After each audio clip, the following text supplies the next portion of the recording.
Tens of thousands of people are starving. UNRWA is trying to feed them, and the Israeli government and its allies like AIPAC spend much of their time lobbying to defund UNRWA, the major organization which is feeding starving people. Sadly, tragically, many members of Congress seem to be... A war crime has a legal definition, and someone just said it out loud, on record.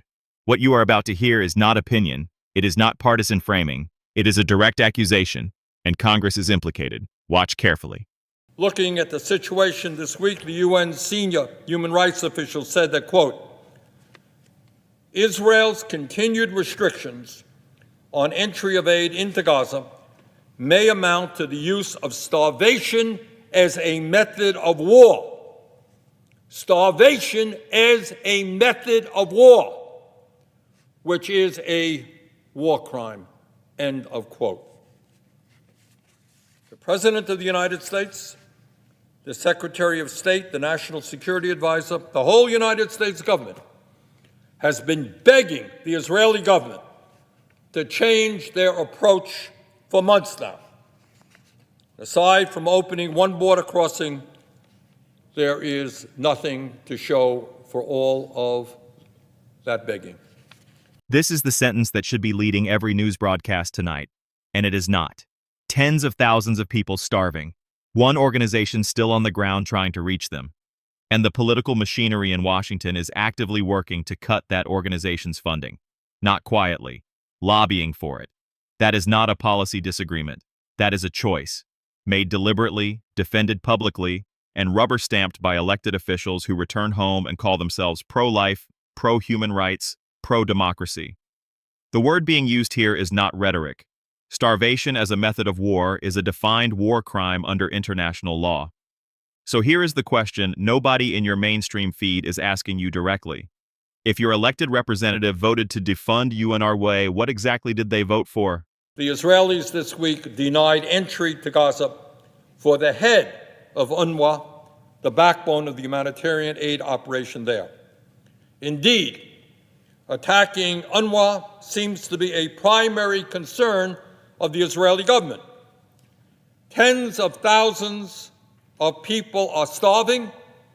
UNRWA is trying to feed them, and the Israeli government and its allies like AIPAC spend much of their time lobbying to defund UNRWA, the major organization which is feeding starving people.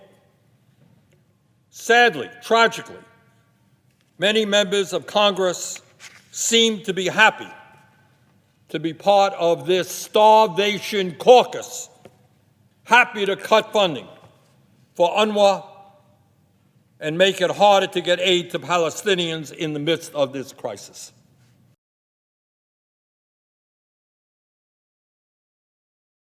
The phrase Starvation Caucus did not come from a protest sign or a fringe blogger. It came from the floor of political commentary, applied to sitting members of the United States Congress. Let that settle for a moment. Because what was just described is not a foreign policy dispute between two reasonable sides. It is something far more specific. A UN senior human rights official used the phrase starvation as a method of war. That phrase has a legal address. It sits inside the Rome Statute, inside the Geneva Conventions, inside the body of international humanitarian law that the United States helped write after World War II. When that phrase is used, it is not hyperbole. It is a legal categorization. And it was just applied, directly and formally, to what is happening in Gaza right now. Now here is where it gets uncomfortable for Washington. The President of the United States has been asking Israel to change course for months. The Secretary of State, the National Security Advisor, the full diplomatic weight of the most powerful government on earth, asking, begging, as it was said here. And the answer has been, functionally, nothing. One border crossing opened. That is the entire ledger of results from months of American diplomatic pressure. But here is what nobody is asking loudly enough. If the United States government has been begging for months and nothing has changed, what does that tell you about who actually holds leverage in this relationship? Because leverage only works if you are willing to use it, and there is no evidence that any meaningful consequence has been placed on the table. Think about what this means if you are a humanitarian worker on the ground in Gaza right now. The backbone of the aid operation, UNRWA, is being denied access. Its leadership cannot enter. And simultaneously in Washington, there is an active, funded lobbying campaign to cut UNRWA's budget entirely, not to reform it, not to audit it, to defund the organization that is, at this moment, the primary pipeline between starving civilians and food. Why now? That is the question. Why is the pressure on UNRWA intensifying at the exact moment the humanitarian situation is at its most critical? That timing is not accidental. It never is in geopolitics. Cutting the funding mechanism during the peak of the crisis does not reduce the crisis, it deepens it. And anyone with a working knowledge of how aid infrastructure operates knows that once you dismantle a delivery network in a conflict zone, you do not rebuild it in weeks. You may not rebuild it at all. And then there is Congress. Members of Congress who have voted to defund UNRWA have a decision to own, not a position. A decision, with real-world consequences measured in calories not delivered, in children who did not eat today, in a mortality curve that bends in a very specific direction based on policy choices made in air-conditioned offices thousands of miles away. The phrase used here, Starvation Caucus, is brutal precisely because it is accurate. It does not accuse these members of malice, it describes the functional outcome of their votes. You can defund a feeding organization for political reasons you find entirely justified. But the hunger that follows does not care about your justification. Here is where the honest analysis has to hold two things at once. Supporters of cutting UNRWA funding point to documented evidence of staff involvement in the October 7th attack, a serious accusation that deserves serious investigation. They argue that American taxpayer money should not flow to any organization with compromised personnel. That is a legitimate concern, and it should not be dismissed.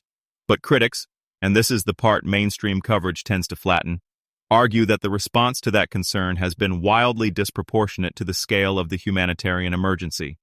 18 employees out of roughly 13,000 were identified. 18. The organization was defunded wholesale in the middle of a famine-level crisis, and no alternative distribution infrastructure was put in place to absorb the gap. What both camps are missing is the third story underneath both of theirs, the story about what it means when the world's leading democracy cannot translate diplomatic pressure into actual policy outcomes with a close ally. That is a structural crisis that outlasts this conflict. It shapes how every adversary and every partner on Earth calibrates their relationship with American power going forward. If you are finding this level of analysis somewhere else right now, the kind that does not hand you a team to root for but forces you to look directly at the mechanics, then you already know what to do. The final frame of this video is not the end of this story. The aid restrictions have not lifted. The lobbying against UNRWA has not stopped.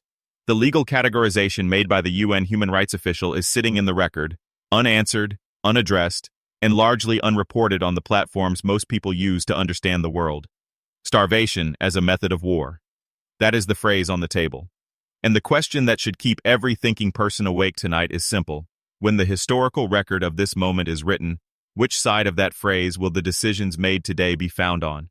This story is not finished, not even close. If this reached you, share it, subscribe, drop your thoughts in the comments below, and tell us what you think is being deliberately left out of the coverage you are seeing. The comment section on this one matters. Use it.